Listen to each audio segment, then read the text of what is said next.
Most traders think their problem is entries. They jump from strategy to strategy, they add indicators, and they change sessions. But none of that will fix a wrong bias. You probably had trades where your entry was perfect, but you still lost. And that's not bad execution, that's bad chart reading. Smart traders don't predict price, they read intentions. Retail traders ask where price is going. Professional traders ask why price is moving here. Once you understand the why, entries become obvious. You stop chasing and you stop forcing trades. By the end of this video, you'll know how to read structure, liquidity, and timeframes all together, so the chart can finally make sense. Look, every trade of yours should start from the top down. The higher time frame tells you a story, while the lower time frame gives you timing. Again, remember, 4-hour direction, 1-hour structure, 5-minute execution.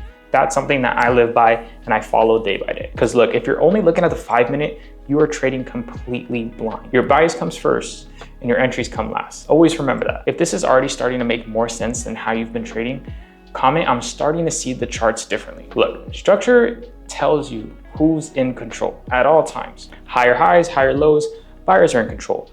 Lower highs, lower lows, sellers are in control. Break of structure means continuation, while your change of character means a potential reversal. And look, most people mark every high and low, and that's unnecessary.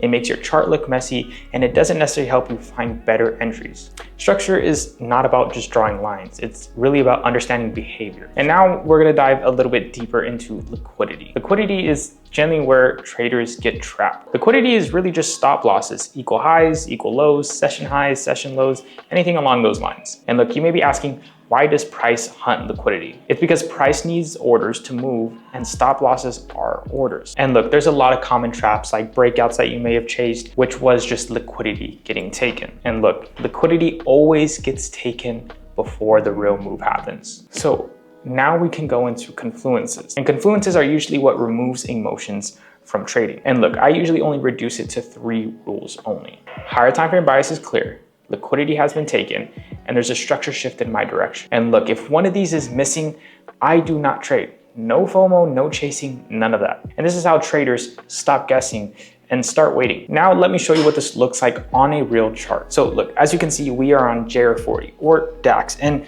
for this example, again, we're just gonna go through everything I talked about. Higher time frame, multi-time frame analysis, liquidity, and confluences. It really is that simple. I know I named 4 and earlier I said 3, but again, all you need is 3 things. Higher time frame bias, liquidity sweep, and a shift in your direction. And look, we have a perfect example right here. As you can see, Tokyo lows, as right here, you can see our Tokyo range got swept. Price obviously started to range within Tokyo. And then as you can see, it shifted lower. After it shifted lower, that to me is a liquidity sweep. Super simple, it swept those lows. And then what did we see directly after that? We can see a change of character. Why is it a change of character? Because at first we were internally bearish and we ended up breaking a strong high. And with that being said, once we break these strong highs, it gives us the idea that price is now looking to go into our direction. And as you can see, where I entered was a little bit after that change of character. And where did I look to target? I looked to target areas of liquidity. Super simple.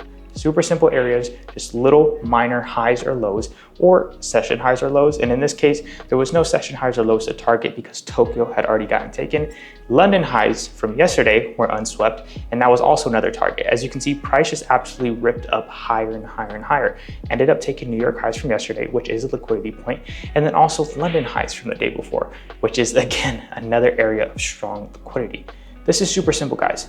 This is a prime example of what I do. And if I don't see price lining up like this on the higher time frames, going down all the way to the 5-minute, I'm not gonna take it. But again, super simple example. And look, each one of these steps matters because again, if you don't understand and if you don't know how to read the charts, you're not gonna be seeing these winning trades. You're not gonna get profitable in a month or two. Yes, I know the biggest thing for a lot of you can be psychology.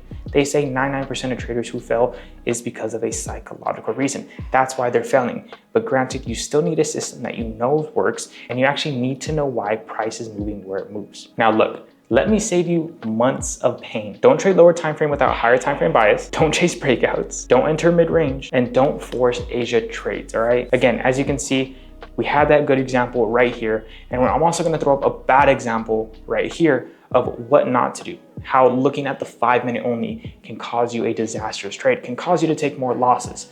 But those are just two examples. We went over the main one, the most important one on how to do things and what 3 steps to follow. And again, look, good trades, they do feel boring, but bad trades usually feel exciting. And again, we want to stay away from the bad trades. Even if you are excited while taking them, again, most of the time when you're excited, it's going to be a bad trade. And look, you're gonna get bored when you're consistently following your plan and taking good trades. And look, now you understand how to read the chart. Reading the chart doesn't keep you alive by itself. Understanding risk management does. In the next video, I'm gonna dive deeper into risk management and showing you guys how to properly risk to consistently see payouts either on prop firms and your live account. Subscribe down below because this next video is where consistency starts.